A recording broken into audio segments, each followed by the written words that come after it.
Welcome to the Master Passive Income Show. My name is Dustin Heiner, and I'm here to help you learn how to quit that JOB, become financially independent, never work a JOB, that just over broke job again. And today, I'm super pumped to bring on somebody who is a real estate investor at 22 years old, already has 2 properties. On top of that, he did it just by listening to the Master Passive Income podcast, going on his own and learning on his own. And now he's super successful. 2 properties at 22 years old. I am so pumped to bring on an audience member for Master Passive Income, Benjamin Colangelo. Thank you so much for being on the show, Ben.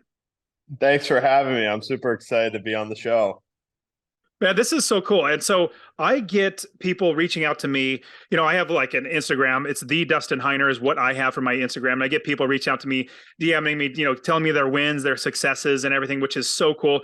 And you reached out to me and you said that, just by listening to the podcast, you got the encouragement and then you went to buy properties and you have 2 properties now. And what really struck me was you're 22 years old, which I am so excited. I started when I was 27. So I wish I would have started 5 years earlier. I would have been able to quit 5 years earlier. But before we get into all that, because we're definitely going to jump into that, what got you started? What got you to want to invest in real estate and maybe change your life as opposed to, going that career route that most people do? Yeah, so I grew up, in a blue collar family. My dad is a contractor.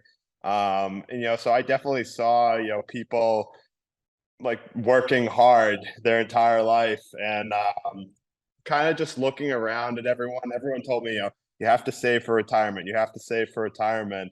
And myself, I started a landscaping company when I was, very young. So I kind of knew that I was going to be self-employed my entire life. And, with that, you're not going to have a pension or a 401k. So I, kind of started when I got to about 20 years old. I was like, I need to find something that's going to, fuel that retirement when I'm older.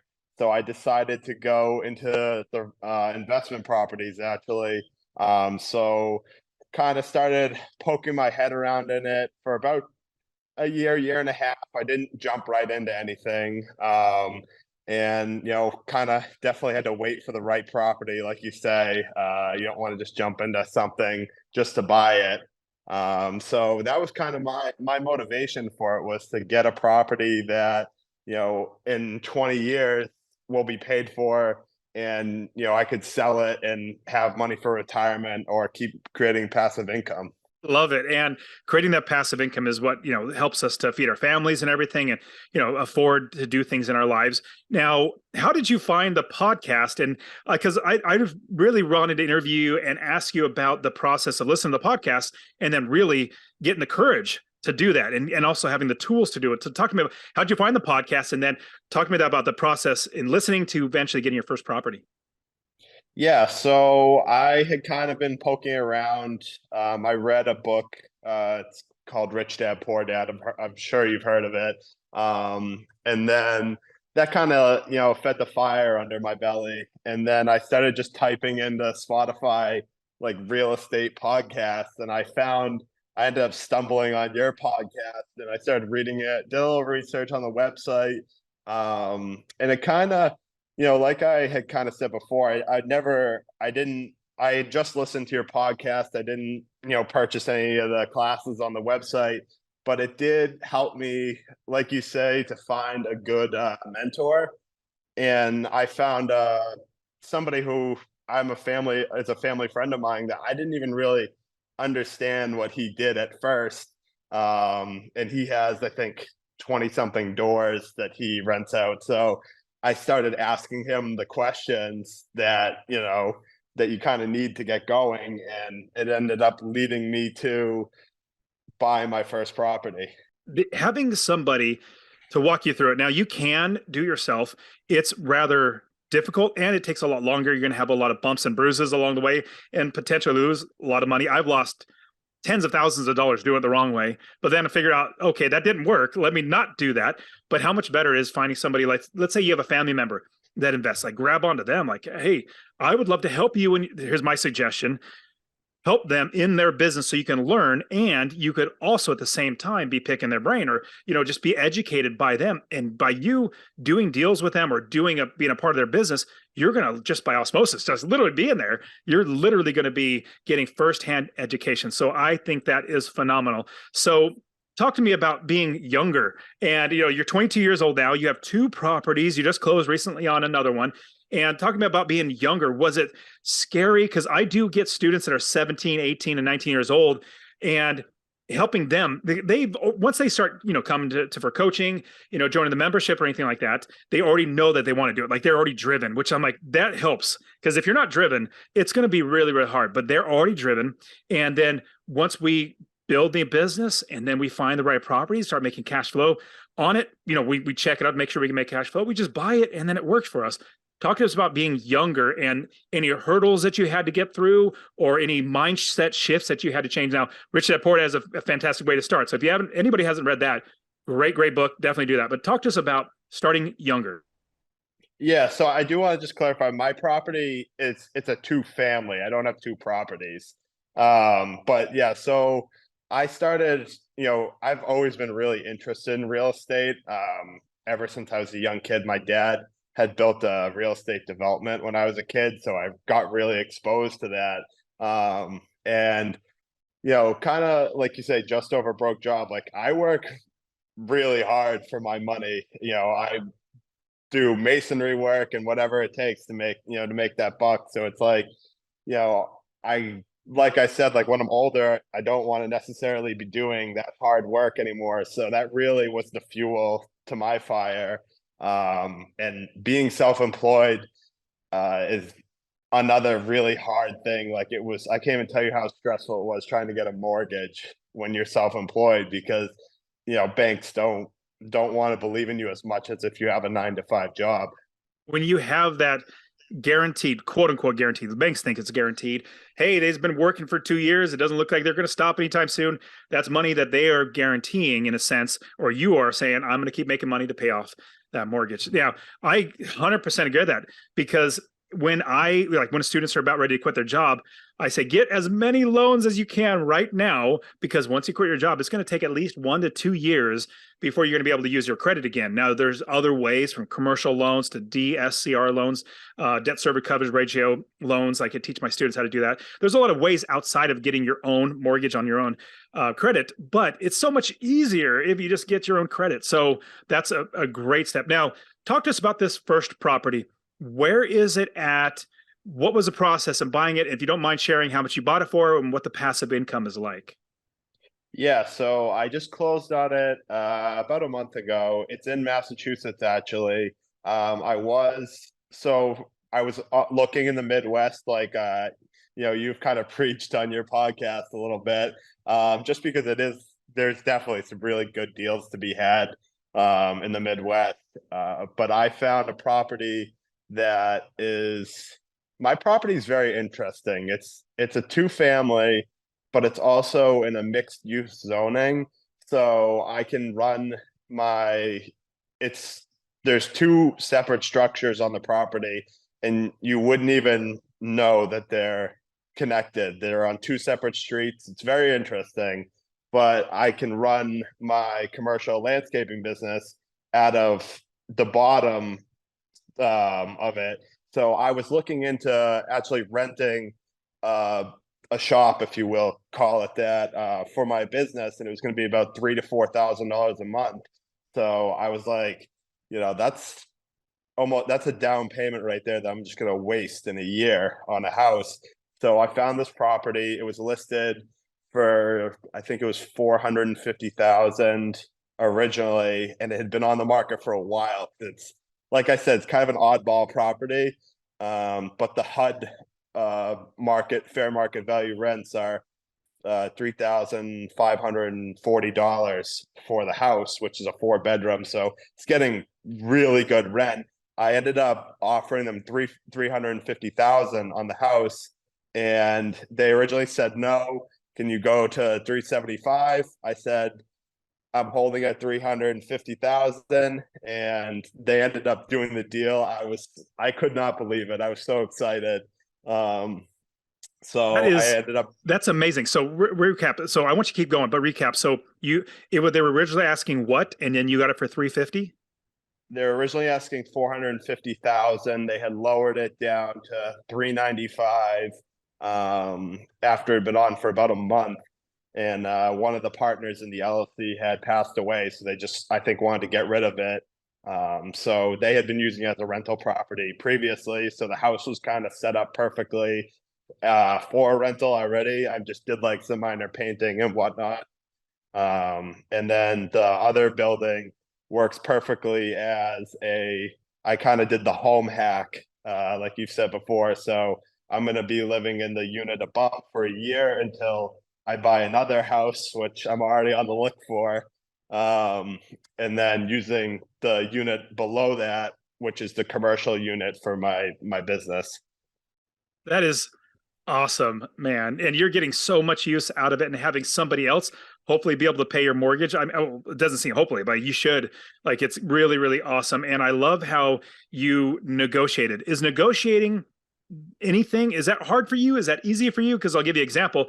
My wife hates negotiating. She'll gladly pay more than have to negotiate. I'm like, stop it, babe. You're wasting money. Let's negotiate. Let's get that price down. I love negotiating. In fact, one of my favorite things to do with my students is literally tell them, well, I'm the third party. I'm seeing both the seller and the buyer. This is what I would offer if I were in your shoes, because I'm not emotionally attached to it. They are. Oh, it's a deal. I want to get my first one, my eighth one, or whatever it might be. Like, let's not get emotionally attached. This is the wise step to do. So talk to me about the negotiating process. Was that easy, hard, and any wisdom you had in that? Yeah, so I've always been a shrewd negotiator, you could say. I've honestly, how I got like my down payment for my house was basically like, buying and selling items. I've always been like really into, trying to make a profit on things. So that's how, for me, I know playing hardball works sometimes. Sometimes it doesn't. It depends on the seller situation and the realtors. I'm lucky to have a really good realtor in my area that helped me out a lot. But yeah, so I think my mortgage on the house is $2,060 a month.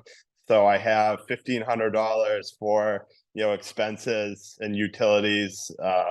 So there's definitely a decent amount of money. I've calculated I should be making about $350 to $400 a month on it. So On definitely, top of that, you're living in rent free or mortgage free, and you have a place for your business as well. Is that correct? yep, yeah. So I have a rent-free house that I'm living in and my business, which, like I said, I was going to be paying 3 to 4 thousand a month for the 2 bay garage that I'm getting for free.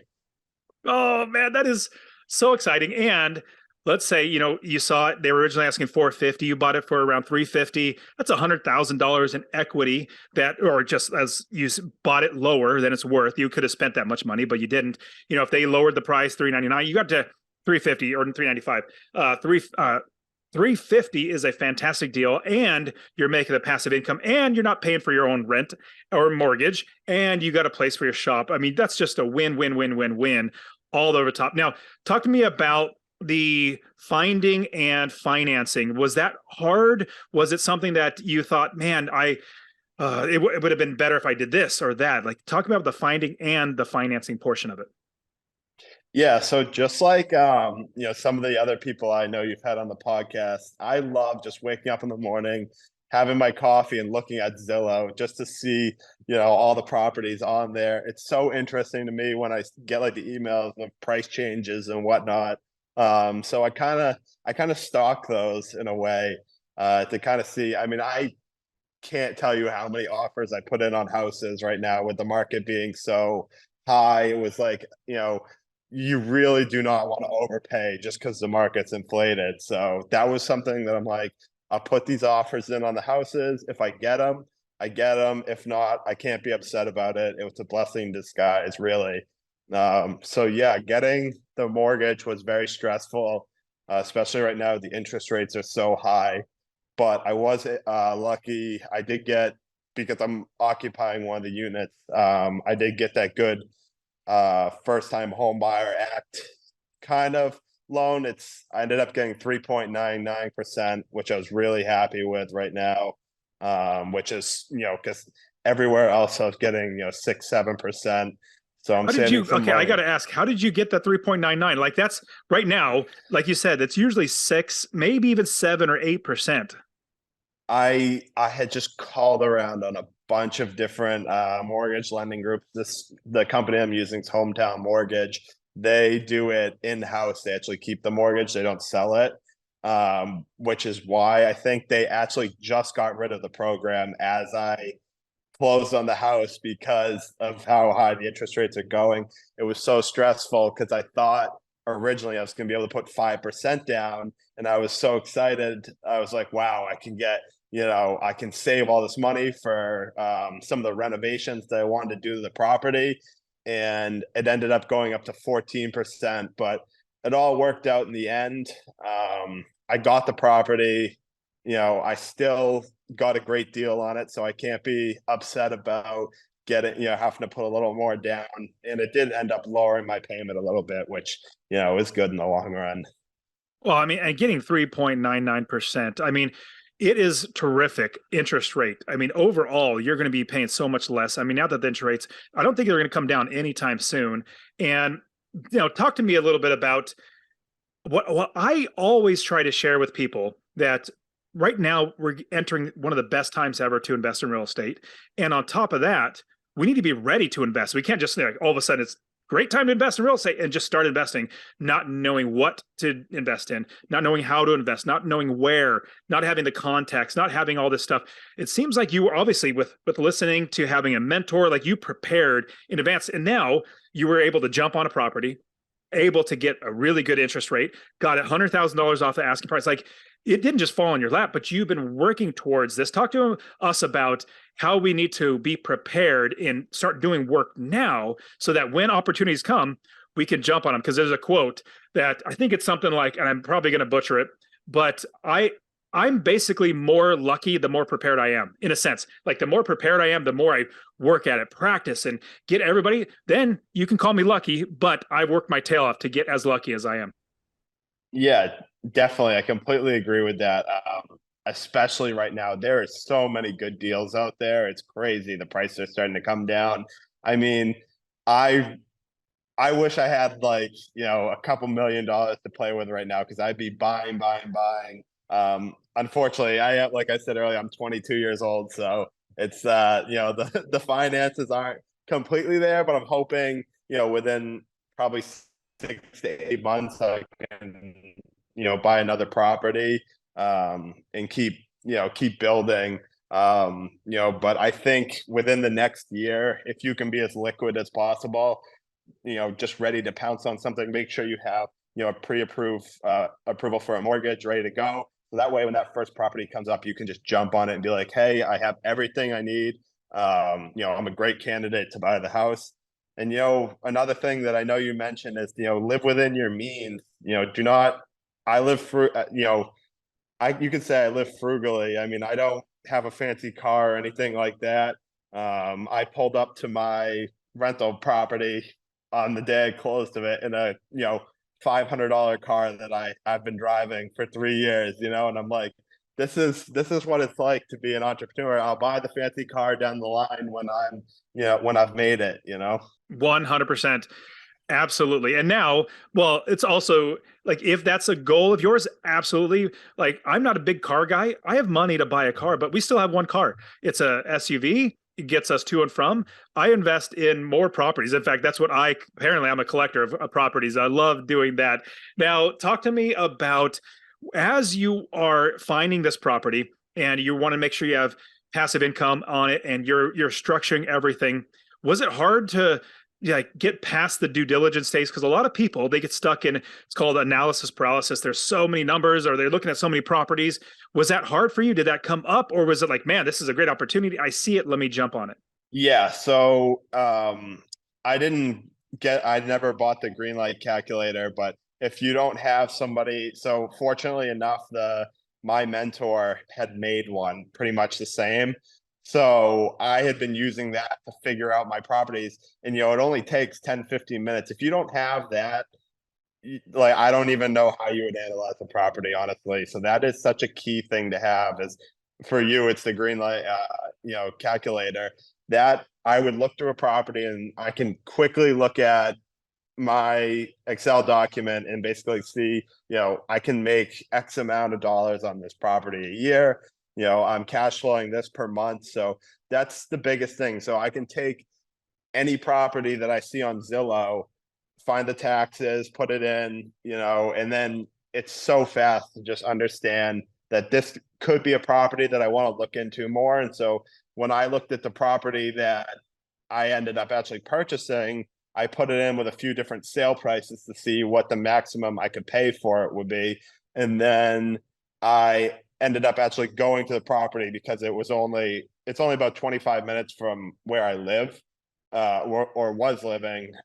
So it's now I went there, I looked over the whole property. Luckily for my family being in the general contracting business, I kind of know what I'm looking at on a house.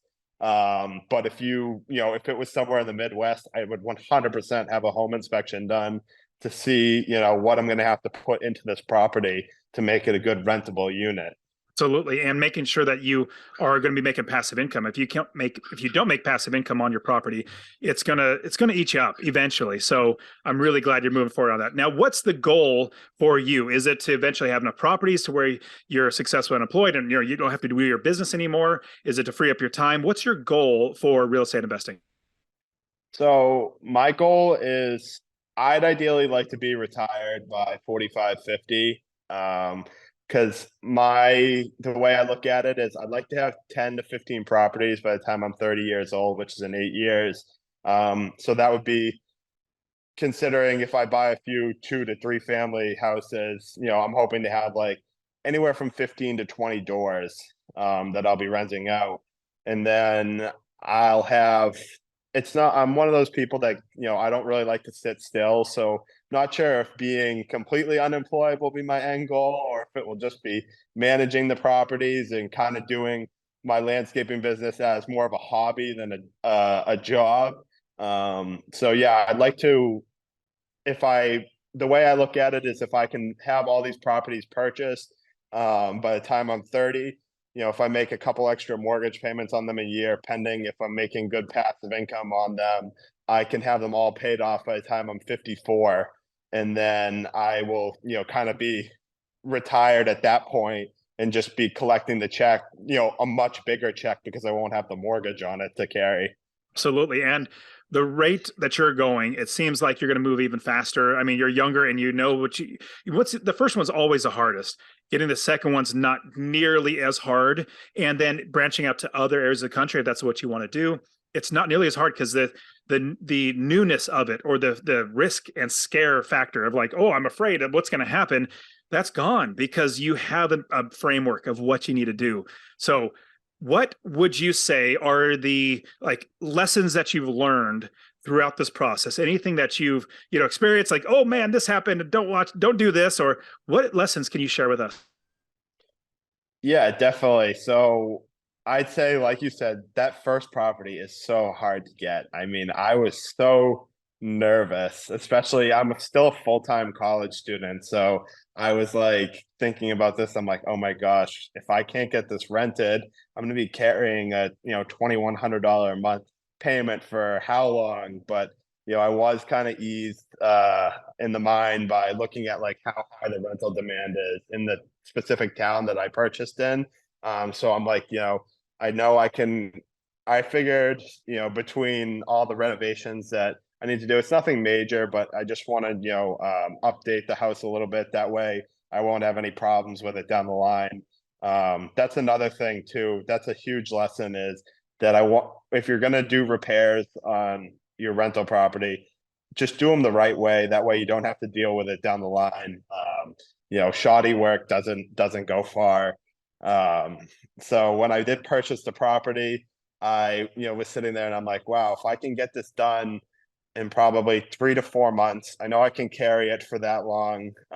It gives me a little bit of time conservation as well. So if it does, I think I can probably do it in less time, but that was, conservative just in case, another thing right there is that whenever you're doing your calculations on your property, you want to make sure that you're not inflating the numbers because you're so excited about buying the property. You want, I went several $100s less on the rent, maybe a little more on utilities. That way I know that I'm going to make money on it for sure. It's not like you said before, you don't have to be a genius to do investment properties. It's not really that hard. You just need to, take a little common sense and make sure that you're conservative on things. And, the house doesn't need granite countertops. It's, whatever is, more affordable is fine. It's, chances are you'll be replacing it anyway if it gets broken or whatnot. So yeah, so when I purchased a property, I knew I could do the renovations, and then I should be able to have it rented by hopefully middle to end of summer. That sounds terrific. And like you said, I mean, you almost have like three units in a sense where you have your property that you're going to be living, or the unit that you're going to be living in. You have the unit that a tenant's going to be living in, and you also have a 2-bay garage that you're going to be able to utilize for your business. I mean, that's three altogether. And imagine if you rented out to a different company. It's a whole Yeah. nother function of your property that you have. You could, let's say you find your landscaping company's getting business, or it's getting bigger, or you're saying, you know what, I'm going to sell it to somebody else. You could rent out that thing at just the same. So that is super phenomenal, Ben. And you also have a TikTok channel that you've been sharing this stuff out, or sharing more stuff about everything you're doing. Do you want to share that with everybody? Yeah, so my TikTok it's the Dirt Surgeon 508 and 508, Dirt Surgeon 508. And it's kind of about my daily life as a owner operator in the landscape industry. And I'm going to be starting a new series on refurbing the house and kind of talking a little bit about my journey as a young entrepreneur and getting into the investment properties. I love it, man. And so I'm not on TikTok, but everybody, if you're on TikTok, definitely got to check out what Ben's doing. And you'll get to see that, honestly, everybody can do this. Regular, everyday people can do this. Like your next door neighbor can do this. You can do this. Anybody can. It's really, really simple. Like Ben was saying, as long as you make sure you do the right things, you're going to be totally fine. But Ben, it's been so fantastic getting to meet you, also having you be a part of the podcast too, and seeing your success. And it's great to have you. Are you coming to RubeCon? I didn't ask that. Probably not this year. I'm going to be really busy finishing up my final year at school, but hopefully I'm shooting for the next one. Awesome. And next year, it seems like this year it's in Phoenix. Next year, 2024, it might be like St. Louis, maybe North Carolina and Charlotte. So I'm got a couple places a little closer to you. So that'll be great to have you and hang out with you there too. But man, Ben, this is great. So excited to have you on the show. I really appreciate you coming on, man. Great. Thank you for having me.